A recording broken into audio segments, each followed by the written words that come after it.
Mivavaka isika rehetra. Jesosy Tompo, misaotra anao zahay fa fitiavana no hanomezanao anay izao tombonandro izao sy hanananay anjara amin'ny teninao sy ny sakramenta masina. Misaotra anao zahay fa fitiavana no ahafahana manavao ny faneken'ny batisa eto anatrehanao Andriamanitra sy ny fiangonana.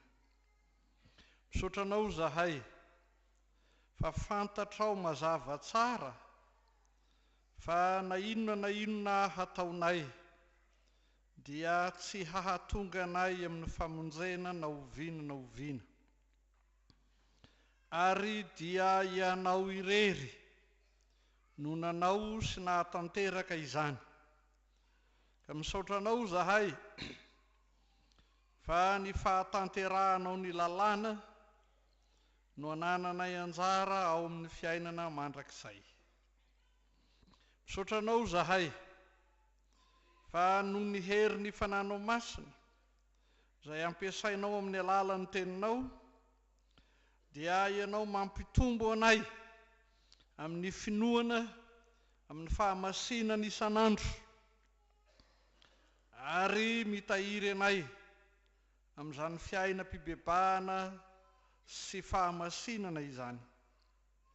Misaotra anao zahay fa ianao Andriamanitra amin'ny herin'ny fananao masina no mihazona ny teninao izay tsy mety levona mandrakizay ary tsy azonay ovana amin'ny fahaizana mampahalalana, amin'ny fomba mampanao, fa manana ny heriny sy ny fahefany miasa ao anatinay no miantoka izany fahavelomanay eo aminao izany.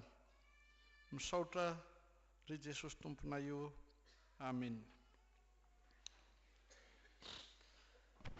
Faly miarahaba antsika rehetra amin'ny anaran'i Jesosy lohan'ny fiangonana Riavana ary fifaliana lehibe ho anay manokana ny tafaverina soamantsara eto Tanindrazana rehefa avy nitsabo-tena tany Frantsa sy hanatrika izao confirmationna izao amin'ny fifalian'ny fonay fa na eto Madagasikara na ny Frantsa dia misy zanakay ary afaka hanao izany fanavaozam-panekena ny finoana izany amin'ity anio ty.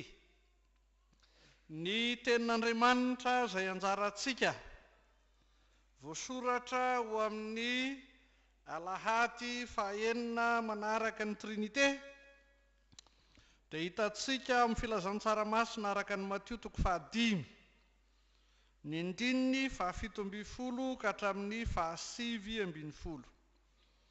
Matio 5 andininy 17 ka hatramin'ny 7:20. Filazantsara-masina araka ny Matio 5 andininy 17 ka hatramin'ny 7:20.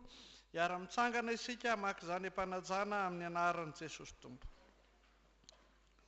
Aza ataonareo fa tonga aho handrava ny lalàna na ny mpaminany, tsy tonga aho handrava fa hanatanteraka. Fa lazaiko aminareo marina tokoa, mandra-pahafoana ny lanitra sy ny tany dia tsy hisy ho foana akory amin'ny lalàna na dia litera iray na tendron-tsoratra iray azy. Mandra-pahatanteraka izy rehetra ary amin'izany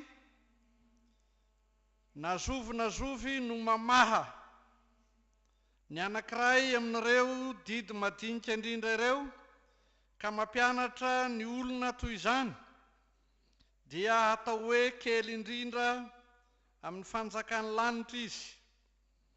Fa nazovy no mankatoa sy mampianatra ireo dia izy no atao hoe lehibe amin'ny fanjakany lanitra.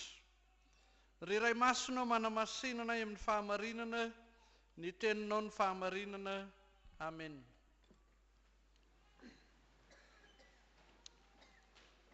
Ry fiangonana malala ho aminareo rehetra ny fahasoavana sy ny fiadanana avy amin'Andriamanitra raintsika sy Jesosy Kristy Tompo. Amen.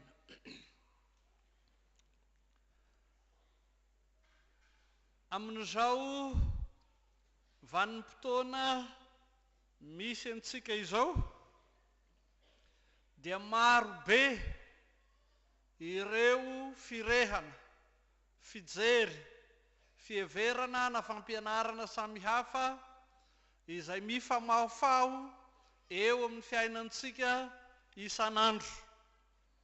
Na izay aty am-piangonana na aza hita amin'ny haino aman-jery ary na izay mifanena amintsika eny an-tsena, eny an-dalana sy ireo mitety tokantrano. Anankiray amin'ireny ny fampianarana izay milaza fa tsy ilaina intsony ny lalàna. Anankiray amin'ireny koa ny fampianarana izay manizingizina fa rehefa tsy maharaka ny lalàna dia ho very sy ny maro hafa. Ary isan'ny rivotra mitsoka mahery eto amin'izao tontolo izao ankehitriny koa ny fiezahan'ny olona hanamboatra ny tenin'Andriamanitra hifanaraka amin'izay eken'ny saina, amin'izay ilain'ny fiainany. Efa nambarany tenin'Andriamanitra raha teo izany fa any oriana any dia angididy sofina ny olona ka hitady mpampianatra ho azy, mitady fampianarana mifanaraka amin'izay metimety aminy. Ary tsy vitsy izany karazam-pampianarana izany ankehitriny. Amin'izany dia manana anjara isika amin'ny ampahany fohy amin'ilay toriteny teo an-tendrombohitra. Ny fampianarana izay nataon'i Jesosy ho an'ny mpianatra, ho an'ny mpanaraka azy. Lava raha ny toriteny izay nataon'i Jesosy teo an-tendrombohitra, fa hijanona amin'ity andininy vitsy anjarantsika ity isika. Ka hoy Jesosy: aza ataonareo fa tonga aho handrava ny lalàna na ny mpaminana. Tsy tonga aho handrava fa hanatanteraka. Adihevitra mafana na tamin'izany fotoana izany na ankehitriny izany valian'i Jesosy amin'ny fanambarana izay ataony izany ka ilazany hoe tsy tonga aho handrava fa hanatanteraka. Satria ny fariseo, ny mpanora-dalàna izay nihevitra ny tena no mahalala ny tenin'Andriamanitra, mpampianatra soratra masina tamin'izany fotoana izany, dia nanizingizina fa izay tsy mahatanteraka ny lalàna dia manana sazy mifanandrify amin'izany, ary ny ambony indrindra dia ny fanariana ho any amin'ny helo.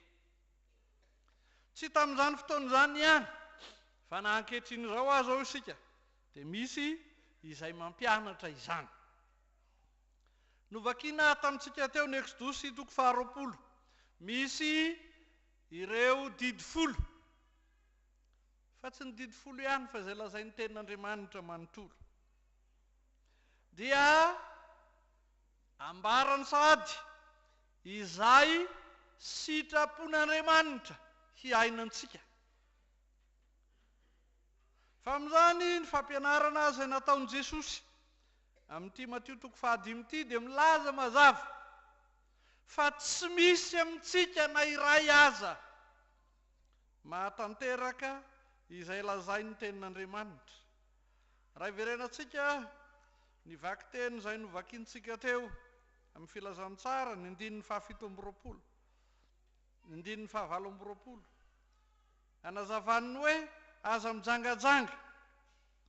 Fa izany tsy hafa fa na dia eritreritra ao an-tsaina sy ao am-po ihany azy, mijery vehivavy ilaza eo am-po izy, fa tsy lehilahy mijery vehivavy ihany, fa ny vehivavy manam-paniriana ny lehilahy koa.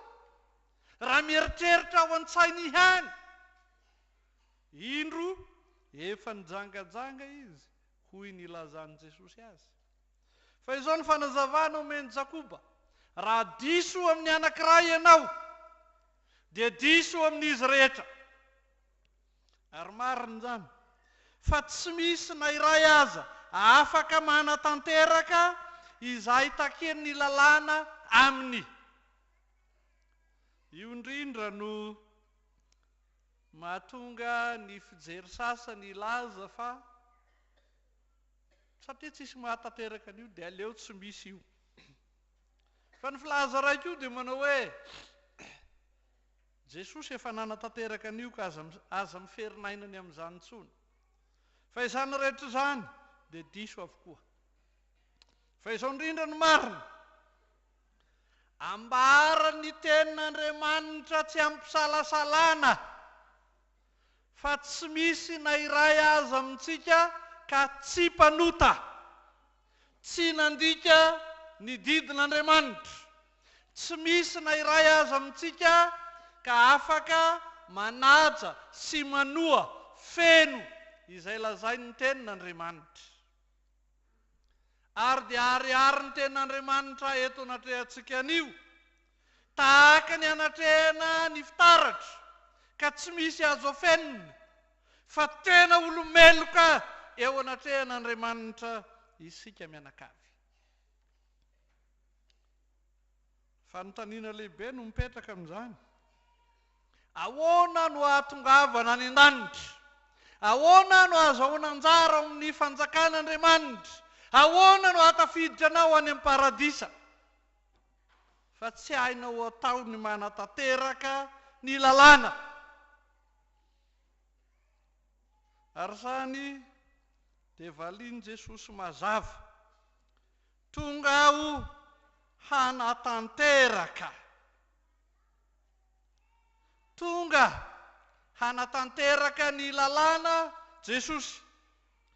Ka na tsy manana hery sy fahefana havita sy halavorary an'izany aho, na dia tsy manana hery sy fahefana havita sy halavorary an'izany ianao, indro Jesosy nanao sy nahavita izany ho anao. Fa hafatra lehibe izay ambaran'izao tenin'Andriamanitra izao, ary hafatra lehibe izay ambaran'ny mariky ny hazo fijaliana masina, izay hitanao amin'ny alitara, izay hitanao amin'ny handrinao sy ny tratranao tamin'ny nanaovana batisanao, izay velotsoratra eo amin'ny fiainanao, dia izao indrindra no ambarany: nampiharin'Andriamanitra ray tao amin'ny Jesosy zanany ny fahatezerany rehetra tamin'izay fandikan-dalàna rehetra, na ny nataonao tamin'ny lasa, na ny ataonao ankehitriny, na izay ataonao amin'ny ho avy, ary izay nataony olombelona rehetra. Ny eken'i Jesosy hatao tao amin'ny tenany tamin'izay nanomboana azy teo amin'ny hazo fijaliana ny ariarian'ny fahatezeran'Andriamanitra amin'ny mpanota. Ary zany no ambarany Romanina 3 izay novakiantsika teo. Fa tsy misy marina na iray azy. Samy nanala barakan'Andriamanitra. Kanefa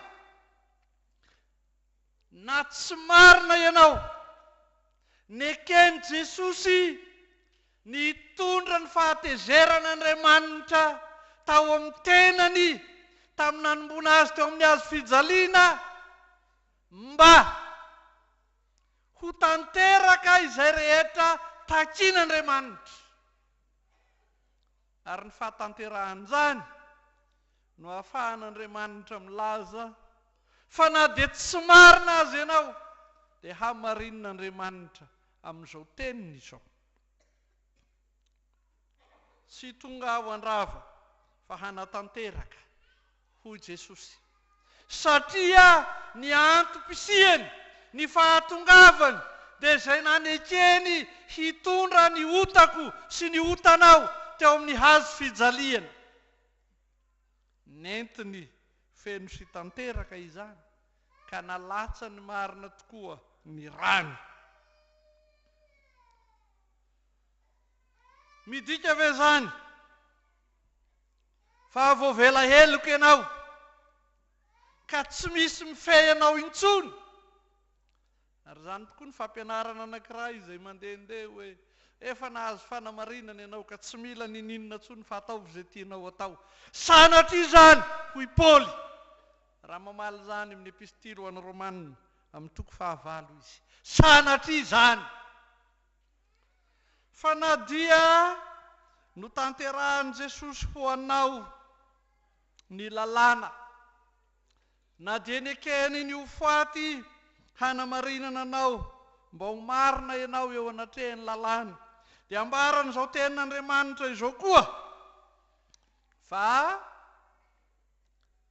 tian'i Jesosy hisaina andro aman'alina, hianatra tsy misy fepetra ny tenin'Andriamanitra, ary hanao sy hanoa, hanaja ny tenin'Andriamanitra eo amin'ny fiainanao isan'andro ianao. Ity dia tsy izay azahoanao pasiporo hidirana any an-danitra no resahan'i Jesosy amin'izany, fa izay hametrahany ny lalàna ao ankavianao sy ao ankavananao ka ilazany aminao hoe ity ny lalana ka andehana. Izay hametrahany eo anoloanao ny lalàna ka hitari-dalana anao, hizoranao araka ny sitrapon'Andriamanitra. Fa no hamarin'Andriamanitra tokoa ianao tamin'izay nahafatezan'i Jesosy teo amin'ny hazo fijaliana. Ary amin'izany ny zanak'Andriamanitra nateraka tao amin'ny batisa, manavao ny fanekena amin'ny alalan'ny konfirmasiona tahaka izay ananantsika anio sy izay efa niainantsika maro azy tany aloha ary izay mbola iain'ny hafan'izany rapitso, dia ny fiainantsika ny fiainan'ny fahamasinan'ny zanak'Andriamanitra. Ny olona tsirairay ao amin'ny firenena anankiray dia tsy maintsy manaja ny lalàna ao amin'izany firenena izany. Indrindra ny maha olom-pirenena azy. Isika Malagasy dia manaja ny lalàna eto amin'ny tanintsika Malagasy antsika. Ny Frantsay dia manaja ny lalàna ao aminy amin'izay maha olom-pirenena Frantsay azy. Fa isika amin'izay natsangan'Andriamanitra ho zanany tao amin'ny batisa, amin'izay manevao izany faneken'ny batisa izany ao amin'ny fiainantsika, dia miaina ny fiainan'ny zanak'Andriamanitra ao amin'izany fanjakan'Andriamanitra izany. ny lalàna fototra na lalam-panorenana sy ny fitsipika rehetra mifehy ao amin'ny fanjakan'Andriamanitra dia fitiavana. Ary tsy misy afa-tsy izany teny tokana izany no velarina. Ka izany no ambarany didy folo iariarian'ny fitiavana an'Andriamanitra sy ny fitiavana ny namana. Iariarian'ny fitiavana an'Andriamanitra sy ny fanolokoloana ny zavaboary. Iariarian'ny fifandraisana tsara rehetra. Fa izany hitanao amin'ny didy folo izany ka fitinina ho roa monja tahaka izany arak'izay lazain'ny Matio 2:20, 7:7 hatramin'ny 7:30. Dia tsy hafa fa izany koa no velarin'ny tenin'Andriamanitra manontolo. Fa amin'ny fiainana izay iainan'ny zanak'Andriamanitra marina ao amin'ny fanjakan'Andriamanitra tokoa, dia tsy fiainana ny fankahalana, dia tsy fiainana ny fifampiandaniana, dia tsy fiainana ny fifandrafesana, fa fiainana ny fitiavana marina. Ao amin'izany fanjakan'Andriamanitra izany, dia tsy fiainana ny fanaratsiana sy fanenjehana, fa fiainana ny fitiavana. Ary zany no ampianarin'ny tenin'Andriamanitra mba hivelomana sy hitomboan'ny zanak'Andriamanitra rehetra amin'ny fiainana ny fahamasinana ao amin'ny fiangonan'Andriamanitra, na ny fiangonana hita maso na ny fiangonana tsy hita maso, hananany ny asambarana amin'izay mahazanak'Andriamanitra marina azy. Fa amin'ny fiainana izany tenin'Andriamanitra mitaiza sy mitondra ao amin'ny fahamasinana izany, dia lazain'i Jesosy mazava eto ny hoe misy izay te hanala amin'izay lazain'ny tenin'Andriamanitra, ary misy izay te hanampy amin'izay lazain'ny tenin'Andriamanitra. Ka hoy izy, nazovo no mamaha anankiray amin'ireo didy madinika indrindra ireo. Ka mampianatra ny olona toy izany dia ho kely indrindra amin'ny fanjakan'ny lanitra izy. Fa nazovo no mankatosy mampianatra ireo, dia izy no atao hoe lehibe amin'ny fanjakan'ny lanitra. Efa nambarany mazava fa tsy ho foana na dia niteboka iray monja azy ao amin'ny tenin'Andriamanitra mandra-pahatonga an'i Jesosy eny amin'ny raon'ny lanitra. Fa tsy vitsy izay manova ny tenin'Andriamanitra hifanaraka amin'ny sitrapony mba hahafahany miaina ny ota. Sy valapatra amin'izany isika noho ny fotoana izay mandeha, fa haka ohatra anankiray monja, fa maro izany. Mba hahafahan'ny olona miaina ny ota amin'ny fanambadian'ny lehilahy sy ny lehilahy, na ny vehivavy sy ny vehivavy, dia namboariny ny tenin'Andriamanitra. Ka izay lazain'ny Genesis 2:2, 9:20, dia tsy lazainy hoe lahy hanambady vehivavy intsony, fa lazainy hoe olombelona, mety ho lahy mety ho vavy, ka afaka hanambady lehilahy na hanambady vehivavy. Fa tena fanimbana ny tenin'Andriamanitra, ny fanovana ny tenin'Andriamanitra mba ahafahana miaina ny ota. Ary dia samy mitady lalana sy fomba hanamarinany ny tenany eo anatrehan'ny filalaovan'ny ota, ny mpanota mikiry biby, kanjo makatoky amin'ny tenin'Andriamanitra. Fa izany indrindra no ahitsy ny tenin'Andriamanitra amin'ity anio ity. Tahaka izay nanontsin'Andriamanitra ny Fariseo sy ny Sadoseo, mandika vilana ny tenin'Andriamanitra, mampiasa diso ny tenin'Andriamanitra.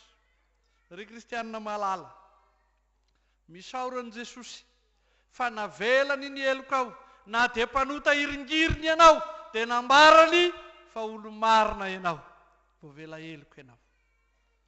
Misaoran'i Jesosy fa nomeny ianao ny teniny, tsy amboamboarina, tsy ampiana, tsy analana, tsy atao hamaly ny hetaheta hahazahoana manota fa natao hanitsiana zay diso, natao hitaridalana amin'izay iainana ny fahamasinana ao amin'ny fanjakan'Andriamanitra.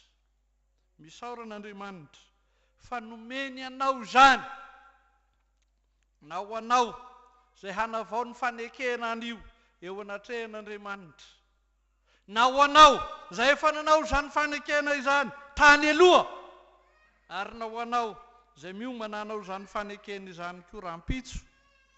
Hevero ny asaribidi ny ten'Andriamanitra mitaiza sy mamelona anao. Hevero ny fitiavan'Andriamanitra mampaharitra izany aminao, mba handraisanao ny famelan-keloka isan'andro, hitombonao amin'ny fahamasinana isan'andro, ary heveranao ny ten'Andriamanitra ho manan-kery, tsy misy kilema, tsy pentina, mandra-piavin' Jesosy eny amin'ny rahony lanitra. Voninahitra ny eo an'Andriamanitra ray zanaka ary fanahy-masina, zay azy hatramin'ny taloha indrindra ka ho mandrakizay. Amen. Mitsangana ka raiso ny fitahiana. Ny fahasoavan'i Jesosy Kristy Tompo, ny fitiavan'Andriamanitra ray, ary ny firaisana amin'ny fanahy masina ho aminareo rehetra ny hatramin'izao ka ho mandrakizay. Amen.